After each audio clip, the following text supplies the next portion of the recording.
আল্লাহ বলেন, যেই বান্দা আমি আল্লাহ তাআলার ভয় অন্তরের ভিতরে ঢুকাইয়া গুনাহের কাজ ছেড়ে দিবে, ফাইন্নাল জান্নাতা হিয়াল মাওয়া। আল্লাহ বলেন, যার ভিতরে আমার ভয় থাকার পরে গুনাহ ছেড়ে দেবে, তার জন্য নির্ধারিত আছে জান্নাতের ভিতরে ঘর। সুবহানাল্লাহ। আল্লাহ কয়, ওই দিনকে ভয় করো, কারণ ওই দিনটা বড় ভয়ঙ্কর দিন। ওই দিনকে ভয় করো বলে কোন দিন? আল্লাহ বলে কিয়ামতের দিন। কিয়ামতের দিনকে কেন ভয় করব? আল্লাহ বলেন, কেন ভয় করবা জানো? ওই দিন ভাই ভাইকে চিনবে না, ভাই ভাইকে পরিচয় দিবে না। আল্লাহ কোরআনের অন্য আয়াতের ভিতরে বলেন, ইয়াউমা ইয়াফিরুল মারউ মিন আখিহি ওয়া উম্মিহি ওয়া আবিহি ওয়া সাহিবাতিহি ওয়া বানিহি। আল্লাহ এখানে প্রথমে বললেন ভাইয়ের কথা। ওই দিন ভাই ভাইকে পরিচয় দিবে না, মা তার সন্তানকে পরিচয় দিবে না, স্ত্রী তার স্বামীকে পরিচয় দিবে না, স্বামী তার স্ত্রীকে পরিচয় দিবে না। কেমন ভয়ের দিন, কেমন মুসিবতের দিন, যেই দিন ভাই ভাইকে পরিচয় দিবে না। খুব খেয়াল করে কথাগুলো শুনবেন। আল্লাহ কিন্তু এখানে প্রথমে মা বাবার কথা বলে নাই, এখানে বলেন নাই মায়ের কথা, প্রথমে বাবার কথা বলেন নাই। প্রথমে শুরুতেই যেই বাক্যটা আল্লাহ উচ্চারণ করেছেন, এখানে প্রথমে বলা হয়েছে ভাইয়ের কথা। ভাইয়ের কথা কেন বললেন? প্রথমে মায়ের কথা কেন বললেন না? আল্লাহ পাক এখানে প্রথমে কেন বাবার কথা বললেন না? এখানে কেন প্রথমে ভাইয়ের কথা আল্লাহ আনলেন? দুনিয়ায় আপনি যদি তাকান, দেখবেন মা বাবার থেকে অনেক ক্ষেত্রে অনেক সময় ভাই ভাইয়ের বড় আপন আছে না নাই? এই এলাকার ভিতরে তাকাইয়া দেখো, বড় ভাই ছোট ভাইয়ের জন্য এত মায়া করে, এত মায়া, যেই মায়াটা অনেক সময় বাবা তার ছেলেকে করে না, মা তার সন্তানকে করে না। এলাকার ভিতরে এমন এমন আল্লাহর বান্দা আছে, বড় ভাই মাথার ঘাম পায়ে ফালাইয়া মানুষের বাড়ি কাজ করে করে করে করে বড় কষ্ট করে করে পেটে গামছা বেঁধে মানুষের বাড়িতে কাজ করে করে বড় কষ্ট করে টাকা পয়সা উপার্জন করে আদরের ছোট ভাই, এই ছোট ভাইটাকে স্কুলে কলেজে লেখাপড়া করাইয়া মানুষের মতো মানুষ বানায় আছে না নাই? ভাই ভাইয়ের জন্য কত আপন। হঠাৎ করে বড় ভাইয়ের ফোনে কল আসলো, ও ভাই গো, অমুক রাস্তার ভিতরে কিছু গুন্ডা পান্ডা আমাকে ধরে মারতেছে। বড় ভাই রাতের বেলা বিছনায় ঘুমাইতেছে, হঠাৎ এই আওয়াজ পাইয়া একটা চিৎকার মেরে ডাক দিয়া কয়, ও মাগো, আমার ছোট ভাইকে অমুক রাস্তার ভিতরে পোলাপান ধরে ধরে মারতেছি। বাবা বড় বৃদ্ধ মানুষ, মা বড় বৃদ্ধা মানুষ, যাইতে পারবে না। এবার মা বাবা ডাক দিয়া কয়, এ আমার বড় সন্তান, আমাদের হাত পায়ে তেমন শক্তি নাই, বুড়া মানুষ দৌড়াইতে পারবো না, তাড়াতাড়ি যাইয়া তোমার ভাইটাকে ওদের হাত থেকে বাঁচাও। ভাই এবার ঘুম বাদ দিয়া একটা দৌড় মাইরা রাস্তার মাঝখানে গিয়া আছাড় খেয়ে পড়ে গেছে, পইরা হাত পায়ের চামড়া অর্ধেক নাই। এরপর এদিকে না তাকাইয়া ওই রাস্তার ভিতরে যাইয়া দুইটা হাত ওই বাচ্চাওয়ালা মুরগির মতো ছড়াইয়া দিছে, আর ডাক দিয়া কয়, তোরা আমার ভাইকে মারবি না, যত মারতে মনেছে আমি বড় ভাইকে মার, কারণ এই ছোট ভাইকে মানুষ করতে গিয়া আমি বড় ভাই কত রাত্র না খাইয়া ঘুমাইছি, এই আমার ছোট ভাইকে মানুষ করতে যাইয়া লেখাপড়া করাইতে যাইয়া কত টাকা আমি ব্যয় করছি, এই আমার ছোট ভাইয়ের পায়খানা প্রস্রাব আমার শরীরের ভিতরে লাগছে, অতএব আমার ছোট ভাই আমার কলিজার টুকরা, আমার কলিজার টুকরাকে তোরা মারবি না। ঠিক কিনা জোরে গণ? ভাই ভাইয়ের বড় আপন পয়গম্বর ইয়াকুব আলাইহিস সালাম, যার একজন স্ত্রীর গর্ভে 10 জন সন্তান, অপর স্ত্রীর ঘরে 2 জন সন্তান। ওই অপর স্ত্রীর ঘরে যে 2 জন সন্তান, একজনের নাম ইউসুফ আর একজনের নাম বিনিয়ামিন। অন্য ঘরের 10 সন্তান তাকাইয়া দেখে, কি ব্যাপার, আমরা 10টা বড় বড় ভাই, 10টা সন্তান, আমাদের শক্তি অনেক বেশি, আমাদের দল বড়, আমাদেরকে তো বাবা ইয়াকুব বেশি মোহাব্বত করে না। আল্লাহু আকবার কোন?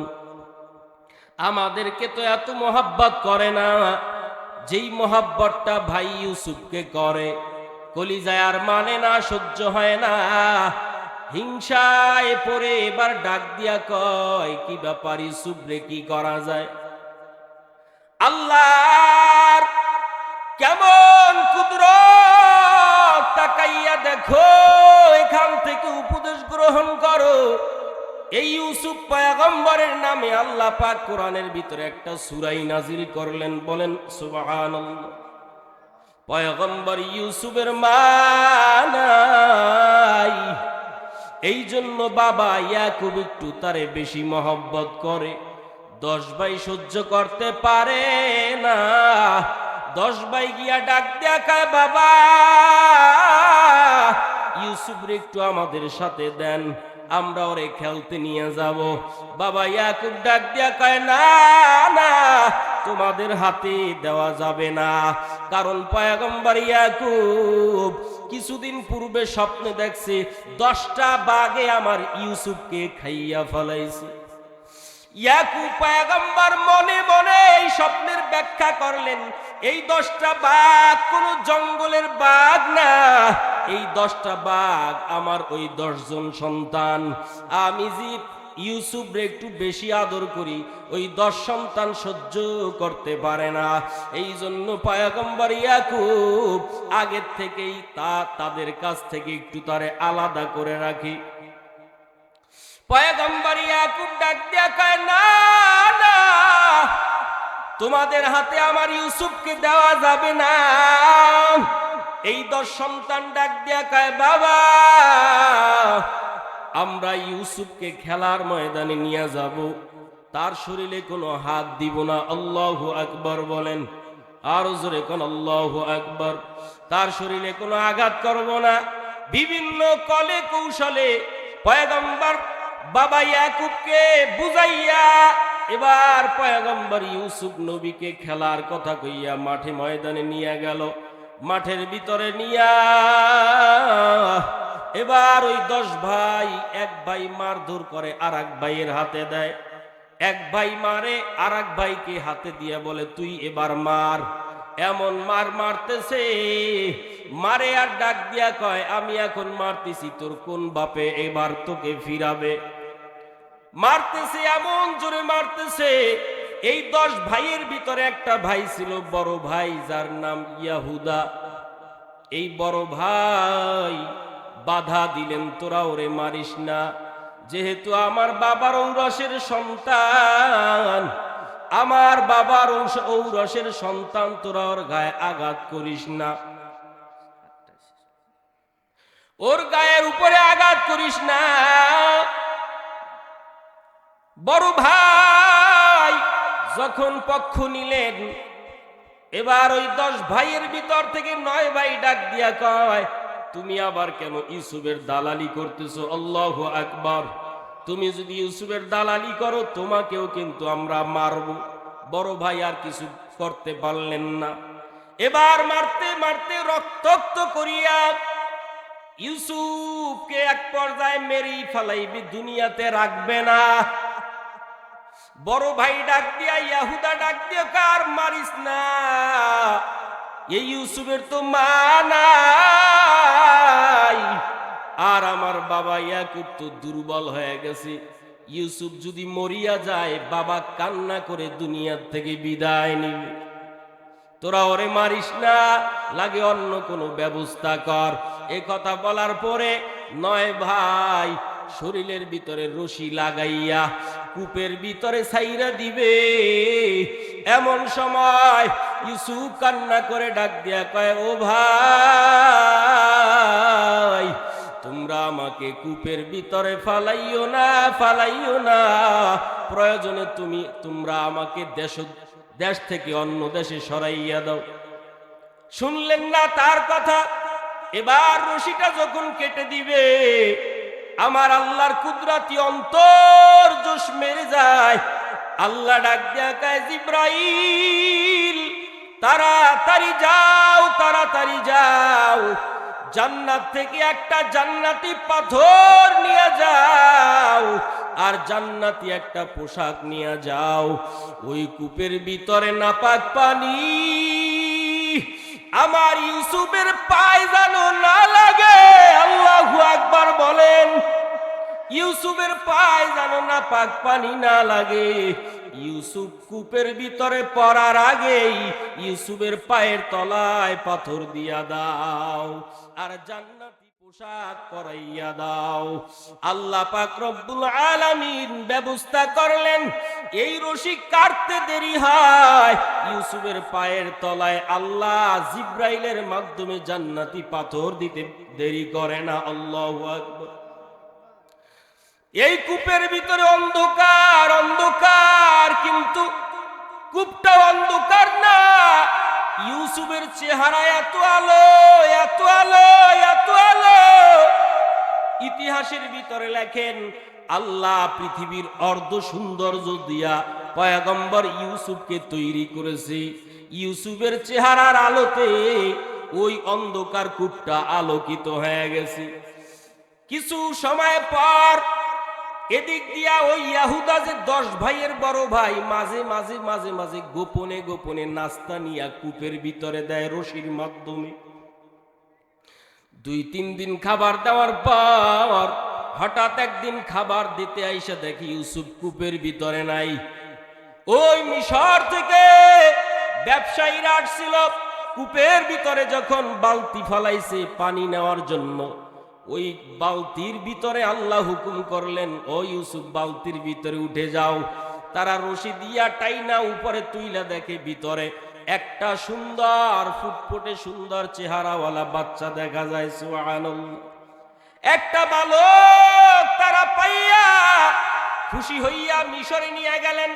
মাঝখানে লম্বা কথা, অনেক দামে তাকে বিক্রি করলেন।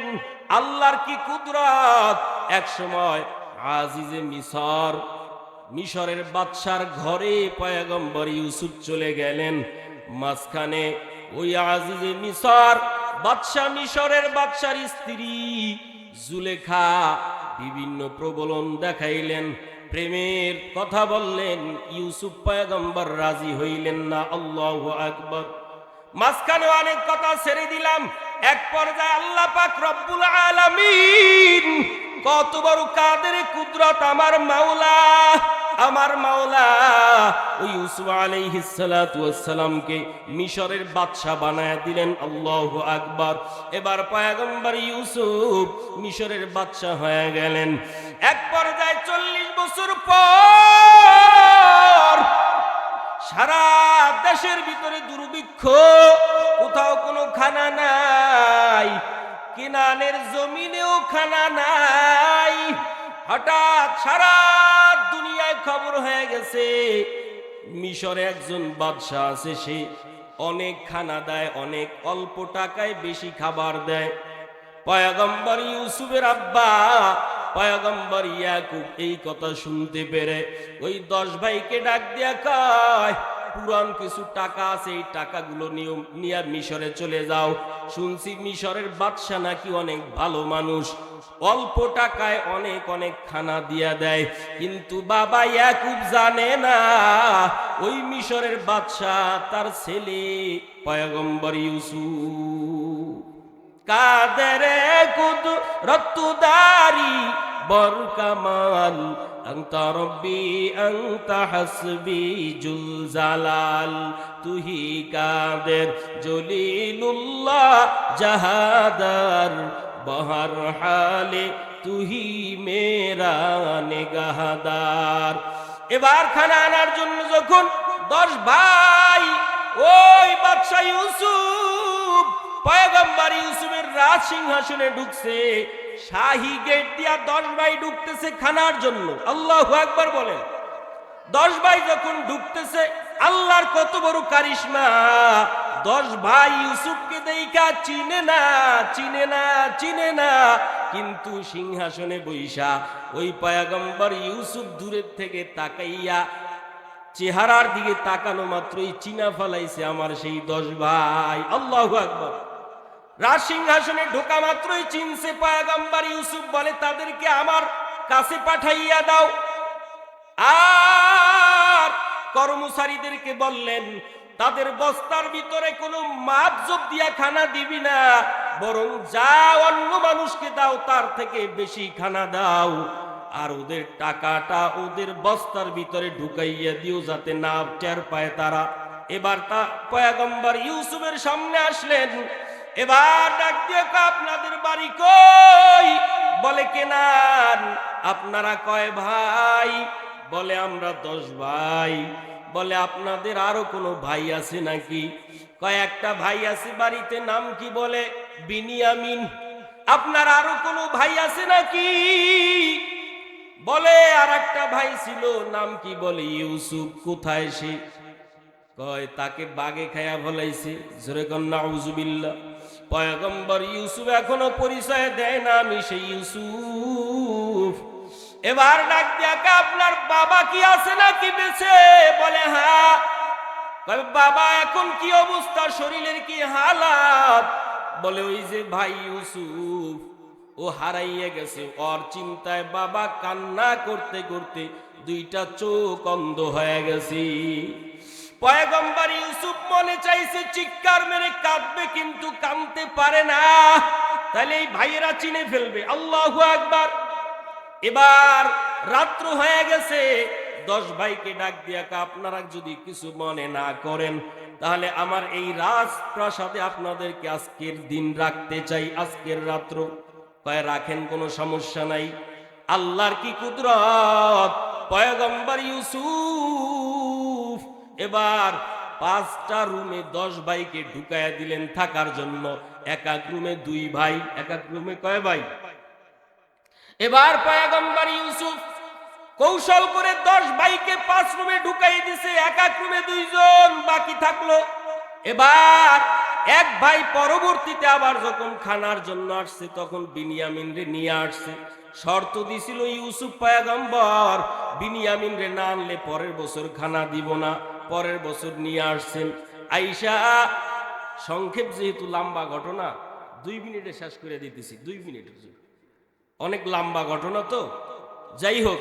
এবার পরের বছর খানার জন্য আসলেন 10 ভাই আসলেন, কিন্তু বিনিয়ামিন রে নিয়ে আসলেন সাথে কইরা।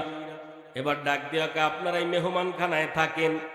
এবার ডাক দিয়া কয় তাহলে তো 5 রুমে 10 ভাই ঢুকায় দিলাম, আপনাদের তো একটা ভাই বাদ পড়ে গেল। আপনারা যদি কিছু মনে না করেন, আপনারা যদি অনুমতি দেন, আপনাদের এই ভাইটাকে আমার সাথে একটু আজকের রাত রাখতে চাই। আল্লাহু আকবার। এবার কয় না না রাখেন। এরা চিন্তা করলো, আরে আমাদের বিনিয়ামিন যদি বাদশার সাথে থাকে তাহলে তো বাদশার সাথে আমাদের সাথে একটা মহাব্বত বাড়বে, খানাও বেশি পামু। এবার বিনিয়ামিনকে রুমের ভিতরে ঢুকাইয়া পয়গম্বর ইউসুফ দরজা বন্ধ করে ডাক দিয়া কয়, তোমার নাম কি? চোখ থেকে পানি দর দর করে পড়তেছে পয়গম্বর ইউসুফে। আর ছোট ভাই ডাক দিয়া কয়, আমার নাম বিনিয়ামিন। কয়, তোমার আর কোনো ভাই ছিল নাকি? কয়, হ্যাঁ ছিল। নাম কি? কয়, ইউসুফ। কয়, তোমার বাবার নাম কি? কয়, ইয়াকুব। পয়গম্বর ইউসুফ ডাক দিয়া কয়, আমারে চিনো? আমি তোর সেই ভাই ইউসুফ। আল্লাহু আকবার। এবার চিৎকার মেরে ডাক দিয়া কয়, ও ভাই ইউসুফ, 40 বছর পর্যন্ত তোমারে দেখি না। বাবা কান্না করতে করতে করতে করতে দুইটা চোখ অন্ধ হয়ে গেছি।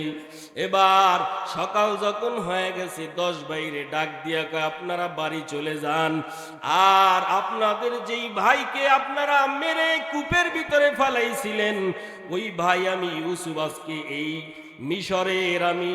মিশরের বাদশা। আর এই একটা জামা আছে, এই জামাটা নিয়ে বাড়িতে নিয়ে আমার বাবার চোখের ভিতরে লাগাইয়া দিবেন। আর আমার বাবার চোখ এই কাপড়ের ঘষা লাগা মাত্রই আল্লাহ আমার বাবার চোখ আবার ভালো করে দিবে। সুবহানাল্লাহ। বাড়ি চলে যান, আর আমার বাবাকে মাকে নিয়ে আপনারা আবার আমার এই রাজ দরবারে বেড়াইতে আসবেন। বলেন সুবহানাল্লাহ।